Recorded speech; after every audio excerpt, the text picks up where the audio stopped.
जय गुरुदेव, जय गायत्री माता। श्रीमद् भागवत पुराण अष्टम स्कंद 21वां अध्याय, बलि का बांधा जाना। श्री सुखदेव जी कहते हैं कि हे परीक्षित, भगवान का चरण कमल सत्यलोक में पहुंच गया। उसके नख चंद्र की छटा से सत्यलोक की आभा फीकी पड़ गई। स्वयं ब्रह्मा जी भी उसके प्रकाश में डूब से गए। उन्होंने मरीच और ऋषियों, संदन आदि नैष्ठिक ब्रह्मचारियों एवं बड़े बड़े योगियों के साथ भगवान के चरण कमल की अगवानी की। वेद, उपवेद, नियम, यम, तर्क, इतिहास, वेदांग और पुराण संहिताएं जो ब्रह्मलोक में मूर्तिमान होकर निवास करते हैं तथा जिन लोगों ने योग रूप से वायु से ज्ञान अग्नि को प्रज्वलित करके कर्म कमल को भस्म कर डाला है, वे महात्मा सबने भगवान के चरण की वंदना की। इसी चरण कमल के स्मरण की महिमा से ये सब कर्म के द्वारा प्राप्त न होने योग्य ब्रह्मा जी के धाम में पहुँचे। भगवान ब्रह्मा की कीर्ति बड़ी पवित्र है। वे विष्णु भगवान के नाभि कमल से उत्पन्न हुए हैं। अगवानी करने के बाद उन्होंने स्वयं विश्वरूप भगवान के ऊपर उठे हुए चरण का अर्घ्यपाद्य से पूजन किया, प्रक्षालन किया। पूजा करके बड़े प्रेम और भक्ति से उन्हें भगवान की स्तुति की। परीक्षित, ब्रह्मा जी के कमंडलू का वही जल विश्वरूप भगवान के पांव पखारने से पवित्र होने के कारण उन गंगा जी के रूप से परिणित हो गया, जो आकाश मार्ग से पृथ्वी पर गिरकर तीनों लोकों को पवित्र करती है। ये गंगा जी क्या है? भगवान की मूर्तिमान उज्ज्वल कीर्ति। जब भगवान ने अपने स्वरूप को कुछ छोटा कर लिया, अपनी विभूतियों को कुछ समेट लिया, तब ब्रह्मा आदि लोकपालों ने अपने अनुचरों के साथ बड़े आदर भाव के साथ अपने स्वामी भगवान को अनेकों प्रकार की भेंटें समर्पित की। उन लोगों ने जल, उपहार, माला, दिव्य गंधों से भरे अंगरांग, सुगंधित धूप, दीप, खील, अक्षत, फूल, अंकुर, भगवान की महिमा और प्रभाव से युक्त स्रोत, जय घोष, नृत्य, बाजे गाजे, गान एवं शंख और दुंदुभि के शब्दों से भगवान की आराधना की। उस समय ऋषिराज जमवान के मन में समान वेग से दौड़कर सब दिशाओं में मेरी बजा बजाकर भगवान की मंगलमय विजय की घोषणा कर आए। दैत्यों ने देखा कि वामन जी ने 3 पग पृथ्वी मांगने के बहाने सारी पृथ्वी ही छीन ली। तब वे सोचने लगे कि हमारे स्वामी बलि इस समय यज्ञ में दीक्षित हैं, वे तो कुछ कहेंगे नहीं। इसलिए बहुत चिढ़कर वे आपस में कहने लगे, अरे यह ब्राह्मण नहीं है, यह सबसे बड़ा मायावी विष्णु है। ब्राह्मण के रूप में छिपकर यह देवताओं का काम बनाना चाहता है। जब हमारे स्वामी यज्ञ में दीक्षित होकर किसी को किसी प्रकार का दंड देने के लिए उपरत हो गए हैं, तब इस शत्रु ने ब्रह्मचारी का वेश बनाकर पहले ही तो याचना की और फिर पीछे हमारा सर्वस्व हरण कर लिया। यो तो हमारे स्वामी दादा ही सत्यनिष्ठ हैं, परंतु यज्ञ में दीक्षित होने पर वे इस बात का विशेष ध्यान रखते हैं।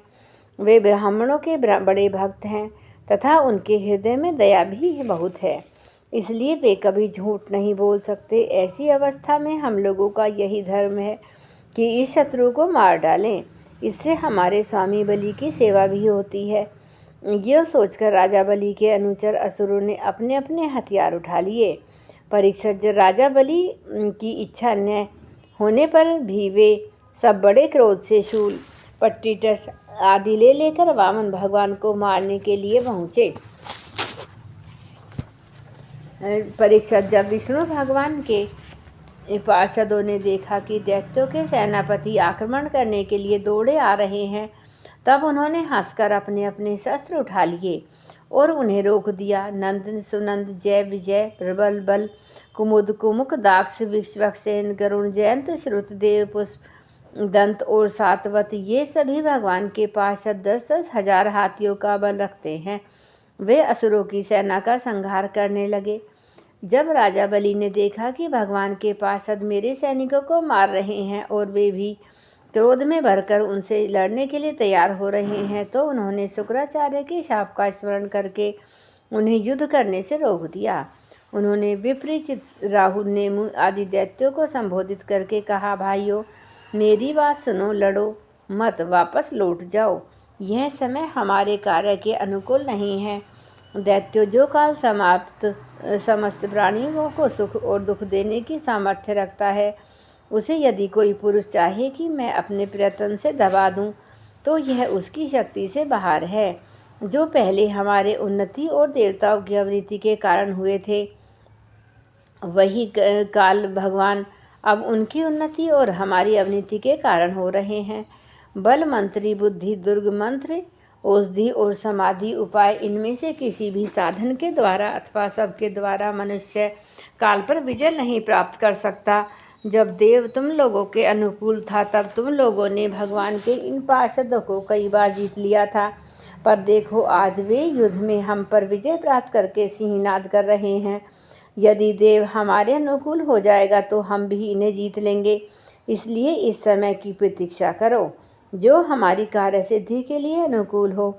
श्री सुखदेव जी कहते हैं कि परीक्षित अपने स्वामी बलि की बात सुनकर भगवान के पार्षद से हारे हुए दानव और दैत्य सेनापति रसातल में चले गए।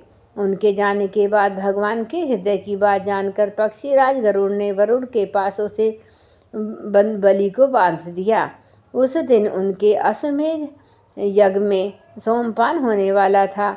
जब सर्वशक्तिमान भगवान विष्णु ने बलि को इस प्रकार बंधवा दिया, तब पृथ्वी, आकाश और समस्त दिशाओं में लोग हाय हाय करने लगे।